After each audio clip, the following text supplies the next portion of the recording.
Now we will discuss about the glycolipids. इससे पहले हमने डिस्कस किए थे phospholipids that were of the two category glycerophospholipids and sphingophospholipids. Same इसी तरह क्लासिफिकेशन है ग्लाइकोलिपिड्स की भी, ग्लिसरोग्लाइकोलिपिड्स एंड स्फिंगोग्लाइकोलिपिड्स। अब हमने जो डिटेल में स्टडी करना है वो है स्फिंगोग्लाइकोलिपिड्स। ग्लिसरोग्लाइकोलिपिड्स हम इसको डिटेल में नहीं पढ़ेंगे because these are not present in animals.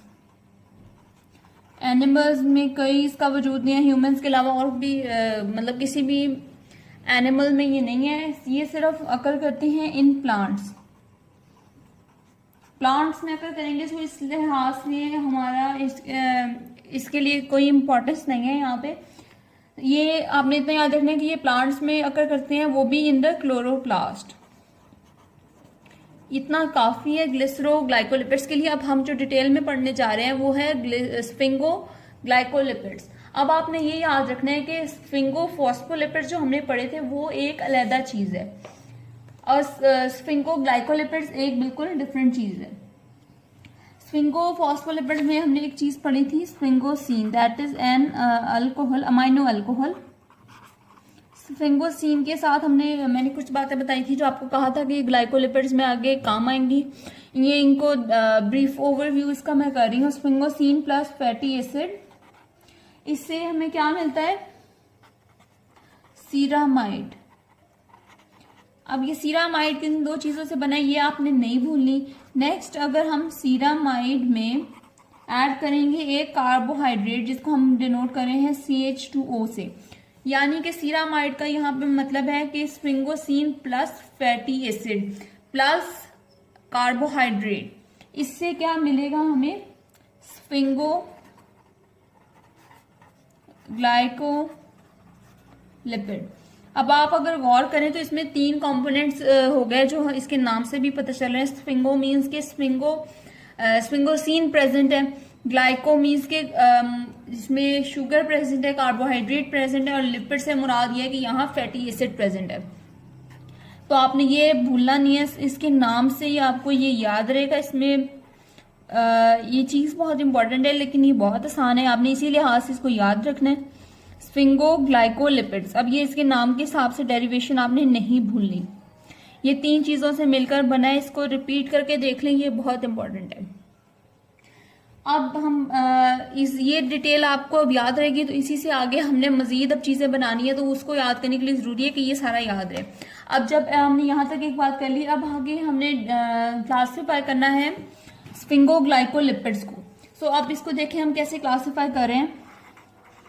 यहाँ एक चीज हमने ऐड की है शुगर, यानी कि कार्बोहाइड्रेट। अब कार्बोहाइड्रेट जो सा ऐड हो रहा है उसके लिहाज से ही इसकी सारी क्लासिफिकेशन है। सो क्लासिफिकेशन अगर हम देखें तो पहले हम यहाँ नाम देख लेते हैं कि क्या क्या इसकी क्लासेस हैं। इसकी 3 क्लासेस हैं मेन, 2 हमने पहले डिस्कस भी की हैं। First is the cerebroside, second is globoside. ये नाम थोड़े से ऐसे हैं लेकिन ये मुश्किल बिल्कुल भी नहीं है। और थर्ड है गैंग्लियोसाइड। अब सेरिब्रोसाइड क्या है? ये सीरामाइड का बेसिक स्ट्रक्चर आपको याद है। ये सीरामाइड, इसको हम सर्कल कर लेते हैं, ये सीरामाइड है। अब इसमें जो है शुगर एक बाद में ऐड हो रही है। इस शुगर के हिसाब से जब इसमें डिफरेंस आएगा तो ये 3 अलग-अलग क्लासेस बन जाएंगी। सो शुगर के इस लिहाज से हम, अब सीरामाइड तो सब में है ना, सीरामाइड कॉम्पोजिशन में है। So ceramide plus 1 monosaccharide that produces a cerebroside. Now again ceramide plus more than 1 monosaccharide है, इसमें भी मोनोसेक्राइड लेकिन एक से ज्यादा है। Now ganglioside, ceramide प्लस, अब इसमें 2 और चीजें हैं। 2 शुगर रेजिड्यूज हैं जो कि ओलिगोसेक्राइड होना जरूरी है, यानी कि 2 ओलिगोसेक्राइड हमें इसमें मिलेंगे सीरामाइड के साथ। प्लस इसमें एक और चीज है, दैट इज द न्यूरेमनिक एसिड। ये इसका जिक्र आगे हमने कार्बोहाइड्रेट्स में भी देखा न्यूरेमनिक एसिड क्या है आपको पता होना चाहिए। यहाँ सारी इतनी डिटेल्स में मैं नहीं जाऊंगी, वीडियो बहुत लंबी हो जाएगी। आपने इसको याद रखना है कि क्या कॉम्पोजिशन है, इस तरह से आपको लिखा हुआ ये कहीं नहीं मिलता। इसको अच्छी तरह देख लें, इसको याद रख लें, ये सारा बहुत इंपॉर्टेंट है और मिलता भी नहीं है आपको कहीं से। सो सेरिब्रोसाइड में मोनोसेक्राइड है 1, ग्लोबोसाइड में more than 1 monosaccharide, and ganglioside में मजीद 2 चीजों की एडिशन होती है। तो अगर हम इसके बारे में मजीद बात करें तो मोनोसेक्राइड के लिहाज से हम देखें तो यह हो सकती है सीरामाइड, अगर हम नाम इसका रखें तो सीरामाइड के लिए सिर्फ मैं सी लिख रही हूँ, सीरामाइड ग्लूकोज और सीरामाइड गैलेक्टोज। इसी तरह यहाँ पे हम देखें तो यहाँ मोनोसेक्राइड के अलावा यहाँ पे शुगर शुगर अमाइन की हम बात कर रहे थे कि एक एक्स्ट्रा चीज है जो हमने देखा था कि सेरिब्रोसाइड में 1 मोनोसेक्राइड है, इसमें या एक से ज्यादा मोनोसेक्राइड हो सकती है या फिर एक शुगर अमाइन प्रेजेंट हो सकती है। सो इस लिहाज से अगर हम इसके एग्जांपल में देखें तो या ये ग्लूकोज हो गया, अगर शुगर अमाइन देखें तो ग्लूकोसामीन भी प्रेजेंट हो सकती है। आगे हमने बात की गैंग्लियोसाइड की, जिसमें ceramide plus 2 sugar residues that can be an oligosaccharides और न्यूरेमनिक एसिड। सो यहाँ पे हमने ग्लूकोज गैलेक्टोज की बात की, तो अब हम डिटेल में देख रहे हैं सेरिब्रोसाइड को। सो इसकी अगर हम देखें तो glucose cerebroside that is not present in the neural tissue and galactose 1 is present in the neural tissue. ये बात याद रखनी है। सो ये सारी location brain, peripheral nervous system and myelin sheath, ये सारी है location of the galactose cerebroside. और जो ग्लूकोज वाली है जो कि नॉन न्यूरल टिश्यू में प्रेजेंट है that is present in the liver, spleen and the bones.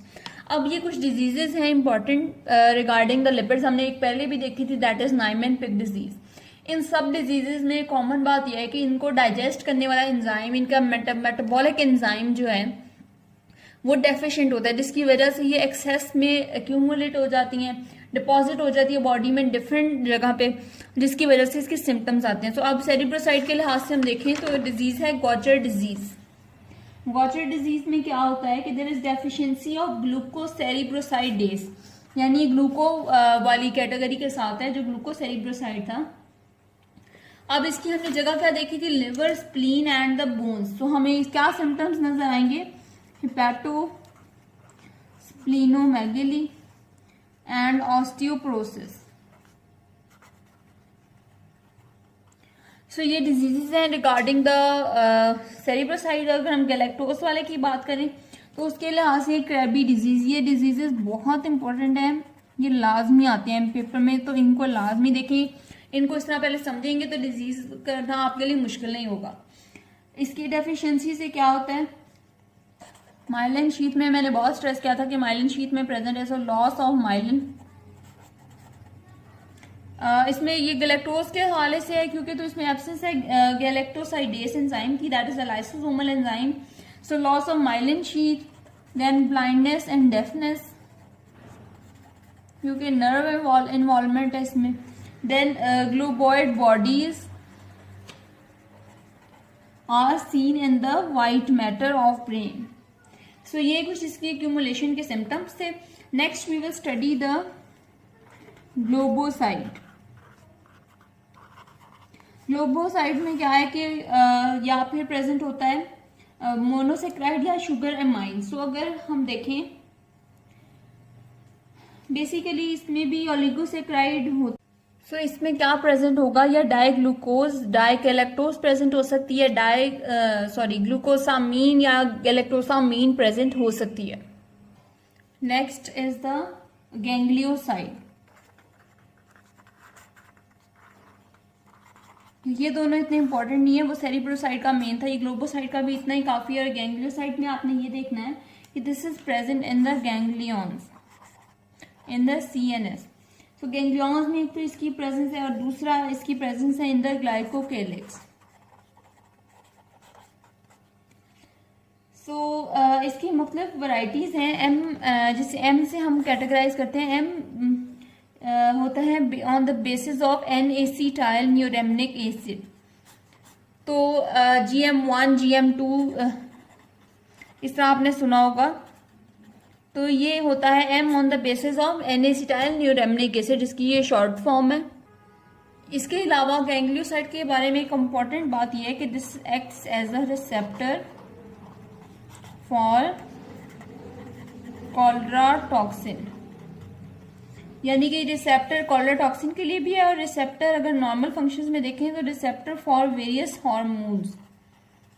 So this is about the ganglioside. ये अच्छी तरह आप सुन लें बार बार, बिकॉज ये आपको फिर कहीं नहीं मिलते, ये सारी चीजें इस तरह से आपको कहीं नहीं मिलेंगी। So this is a very important concept. So इसको अच्छी तरह देख लें। Next we will discuss about the sulfatide, sulfolipids and the gangliolipids. So keep watching and subscribe.